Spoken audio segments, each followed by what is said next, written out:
Hey everybody, this is Kara Crossway-Brindle, co-founder of the Empowerment Model of Clinical Supervision. Welcome to another episode of the Stellar Supervision series. I know it's a mouthful, but I love it. It's so exciting.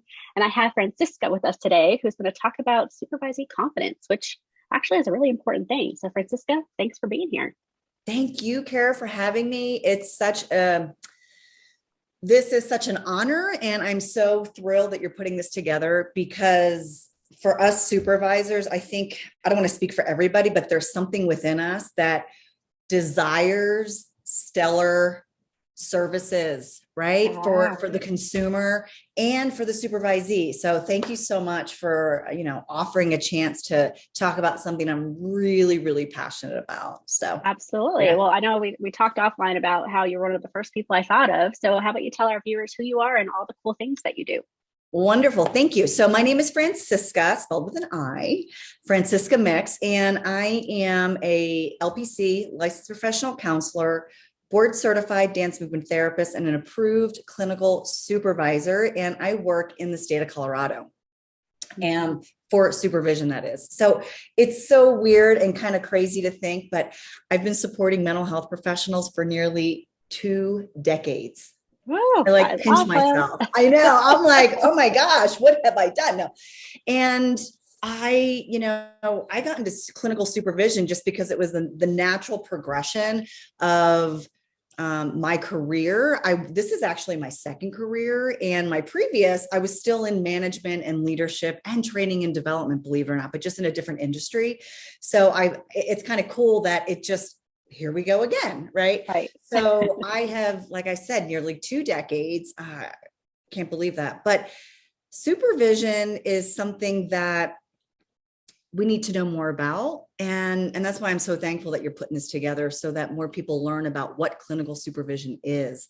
The ACS credential is the route that I took eons ago, and it really supported my confidence in understanding what clinical supervision is. And I like to do that and support those little itty bitty supervisees along the way with, they're going to learn their techniques. They're going to learn the intervention and when and why not to. But more importantly, for me, it's really supporting their identity development, because at the end of the day, this is what we're doing. Like, we're constantly on that path of evolution of the who am I, those existential huge questions of power, responsibility, purpose, and who am I. And so I get so jazzed up when I start thinking about all those things. So I want to keep talking. I love it. Yeah. I love it. Well, I know that the Supervisee Confidence piece showed up in my mind as part of this series because when we were doing our little research study on the empowerment model, the supervisees were underreporting their skills. They felt like they weren't competent. They felt like they had a lot to learn, which, yes, that's true, but they were really just kind of underreporting their capability, which was kind of interesting. And so I thought of you because I know you have a whole program around confidence in private practice, but then when it comes to supervisees, I'm curious what you see in folks when you're thinking about, oh, there's a competence piece here that we need to work on. That's a really great question. And so it's interesting that there's a very natural and expected experience of somebody who's just starting out with a skill acquisition, right? And so there is a period where a person becomes consciously aware of what they don't know. No. Right? I'm like, I know what I don't know. Like, I'm new. It's my first session. I have to what do I say to review the consent form or the HIPAA policies or whatever. And so part of building confidence is actually just naming what is. And so in my first several sessions, I give them permission. I give my supervisees to not know what they're not supposed to know. And it's like, I'm very happy that you can admit it, that you don't know, because I'm expecting it. So right in the very start, I review a skill acquisition model to just orient them and normalize their experience of like, I get who you are. And that's why I'm me and you're you. I'm your supervisor and you're my little chickadee. And so it's very, the metaphor, it's synonymous with parenting. As a parent, we know our children don't understand that the stove is hot after we just cooked pasta. and boiled water. We're there to say, oh, a little, and so supervision is very, very similar. We're not going to, reprimand a toddler for wanting to chase a ball, close to the street, right? We're there to support them and just acknowledge it's okay, honey. Yep, that's not okay. So I really weave in that developmental approach in supervision, and I just orient them to say, you know what, as a skill set, as being a therapist with your modalities that you're interested in, this is new. Right. However, you have a whole life of wisdom that you bring with you. And beginner's mind tends to we release and forget that we have X amount of years on our belts with just life and experiences. And, those moments that we fall off the bike per se, and then we pick ourselves back up again. So orienting them to that. And secondly, letting them know that I don't want you to walk in here pretending like unless you really do, which I love it. I want you to acknowledge and I want you to own it. And so I start with that, just giving the permission, acknowledgement, validating, and weaving in that self of the therapist that a lot of supervisors don't like to touch. And I find it to be paramount in order for confidence, in order for fulfillment, skill, professionalism, you name it. In order for that to actually just continue building, the person has to show up as well. So I really provide that space for them of saying, hey, I already know you want me to think you're professional. Right. You want me to automatically like you. I want you to like me too. Right. I speak to things pretty clearly in that respect. And then say, let's take off that mask. You're here for a good reason. Yeah. If I'm working with you, I have already, believe it or not, I have vetted you myself. So we're here together now. Let's, through our contract and, exploration of why me and why you, right? We can really get to really some good work. And it starts with that orientation of just going, hey, I have an idea of where you are developmentally as a therapist, but I know nothing about your life. So bring me to speed a little bit, because I'm here to support that integration, because we want wholeness. And luckily, the good news about confidence is that it's similar to a muscle. You can tone it intentionally. So it actually is a skill. It is not something that it's innate. We have opportunity, all of our DNA, I forget what the percentage is, but believe it or not, the environment actually evokes certain things in our DNA. And confidence is one of those deals. So in the right environment with intentional practice points, you can build your confidence intentionally. So talk about power, right? You can turn it on, you can turn it off. So yeah. Well, yeah. And I'm hearing that you create a safe space for them to show up authentically, to show up as themselves with the lived experience, but then also being able to say, I don't know what I don't know, or I have a lot to do and a lot to grow with. So as you think about kind of the experiences of supervisees in the past, the ones that have built some confidence, have improved upon that, what have you noticed that's changed for them? Well, it's interesting, very similar to the therapeutic relationship with a therapist and client. The studies are out there that actually state that it really does. I know people might be upset about this, but it really doesn't matter what modality you're choosing. It's truly about the healing relationship. Yes. And so that is paramount in the supervisory relationship with the supervisee. And so in very developmental, I call them my chickadees because I'm the mama and they're going to, come to me. So I'm fully accessible to them. They're the only people, like my children, that if they text and I'm available, I'm calling them right up. I'm open door policy. There is no silly question. And in fact, I do an exercise with them and say, can you please I'm going to challenge you here. Can you come up with the most silliest question that you think is silly? Let's just throw it out there. Let's just see what sticks, like pasta, let's just ask the most silliest thing that you can possibly come up with so that we can break that ice, break it down to go, we're human after all, and we're here to learn. And I really speak to co-creation of a learning environment. And I'm here to learn from them as well. And so once we establish that healing, I don't know if it's the supervisory relationship, the layers of the mask tend to peel away a little bit. And so we can get real in the supervision hour, because I inform my folks that this is the safe place for you to vomit, because there's going to be times when you kind of don't like your client. Yeah. You might have a different opinion. You might have a different value set, or whatever it might be. They might be annoying you so much. And I'm like, they're the blessing in disguise.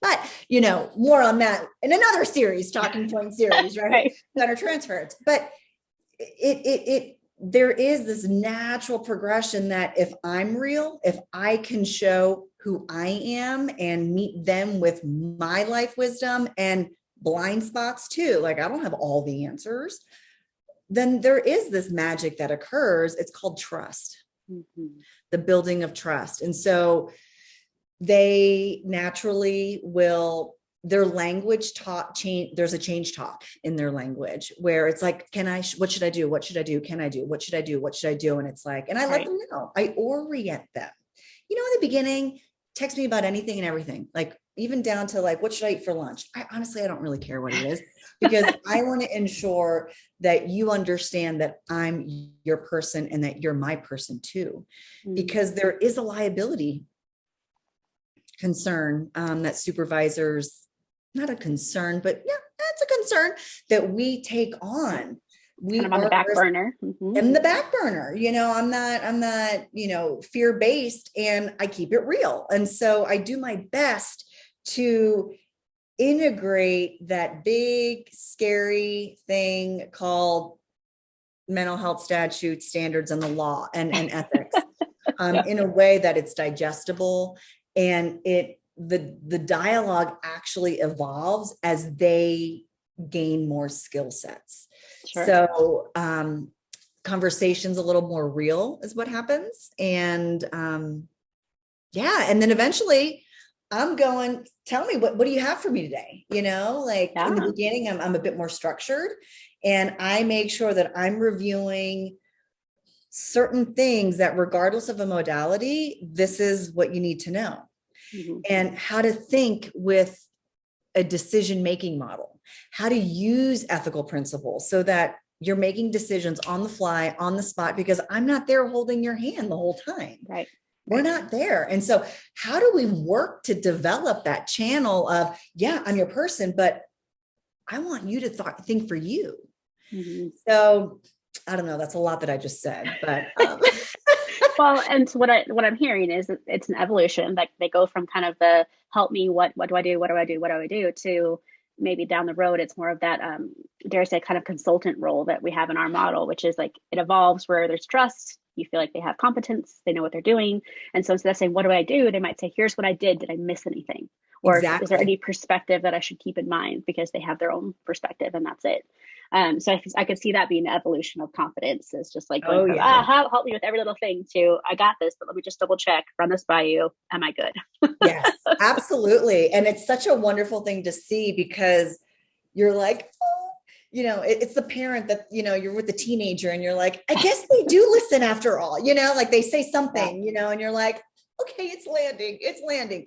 And it's so exciting. And I don't know, I can't speak for all supervisors, but I have a hunch we have these such proud moments of our supervisees because they handle it, they knock it out of the park. And it's like, and you see their accomplishment all over their body of like glow, like, wow, that was intense. And I think I did all right, you know, and it's just so amazing. So yeah, there is this paramount, I support them with their ownership. You know, there was a time a little long ago, but I had a supervisee who had 20 years of marriage, in her master's program, clinical internship, and 20 some years marriage. She had a college student child and a high schooler child. And she was talking about I don't know, like, look at all these young people. They know so much more. Mm. And I'm like, okay, wait a second. Do you realize that the life of your marriage is almost older than their living experience?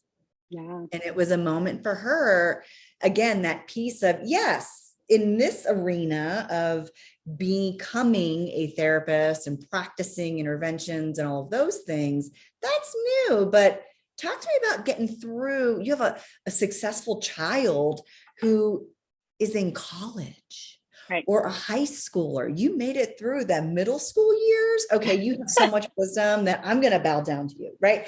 And it was in that moment that she was like, I guess you are right. I kind of do know a little bit about stuff here. So it's interesting how, holding that concept of, hey, this area is new, but what about this area, your whole life area?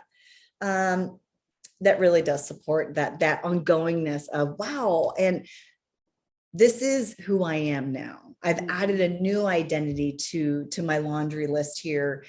And I really like to get into conversations about power. How do you hold your power?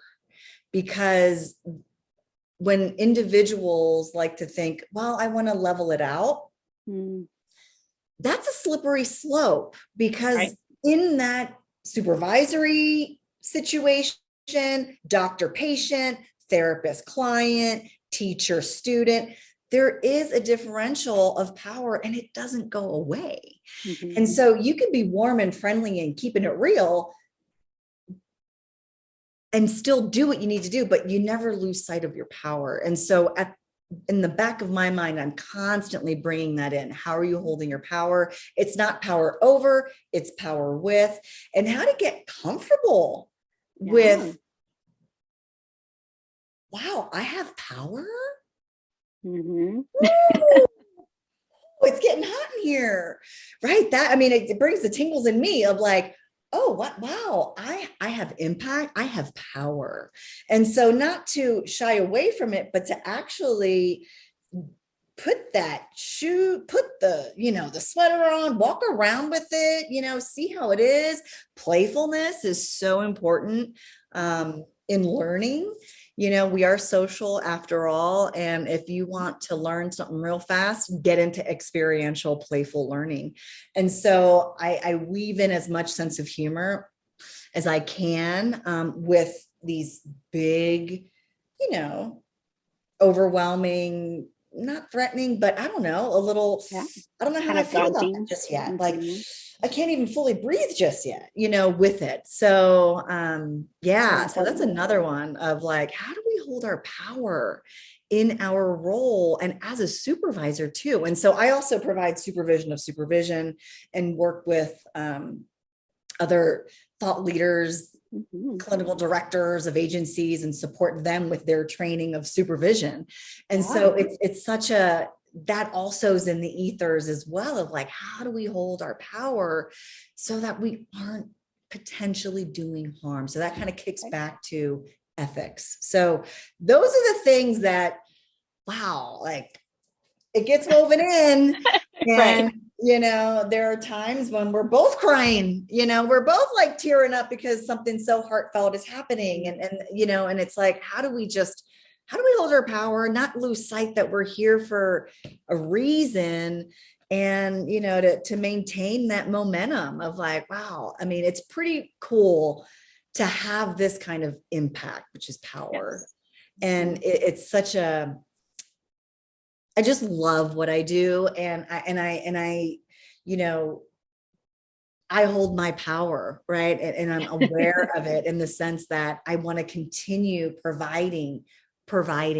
It's a service that I truly love. And and so I just had several supervisees kind of graduate because now they're licensed, and it's so exciting for them, and the ongoingness, like I'm not going to be here forever. And it's nice to be passing this baton and training for supervision is super duper important. And I think what you're doing, Kara, is so wonderful with your power and impact with the Thank you. ongoingness of mental health and reducing stigma and increasing accessibility to consumers or the public and yada yada yada yada, you know. Yeah, So that ripple effect. Absolutely. yeah. Well, I can definitely see your passion, and I know people who know you in the community know you for your passion. So, for the folks that are watching this video and like, oh my gosh, I have to work with you, where can they find you? You or anyone who would be interested, you could just go to my website. It's www.francisca, FranciscaCC.com. So that's where you can kind of book a consult call. You can download a little checklist for if you are interested in private practice. I've got some pretty interesting stuff coming up. I'm looking at creating a hybrid supervision model that will hold group with individual time as well, so that there's a really great flow. You get that group experience, which is so important, and it's wonderful to just see the click click click and the connections of very wise folks. And so yeah, so thank you, Kara. Yeah, absolutely. I'll make sure to put your website right here below the video so folks can jump right in there and contact you with all the questions or all the ideas. Yes, and I'm sure people are going to be jazzed. Love it. Well, thank you so much for sharing about confidence and supervisees and just the intricacies of how it's woven into their whole being, because I think that is absolutely what this is about, is helping develop that next generation of therapists. So thank you for being here. Thank you. Absolutely. Viewers, stay tuned for more videos from the Stellar Supervision series. We'll see you next time.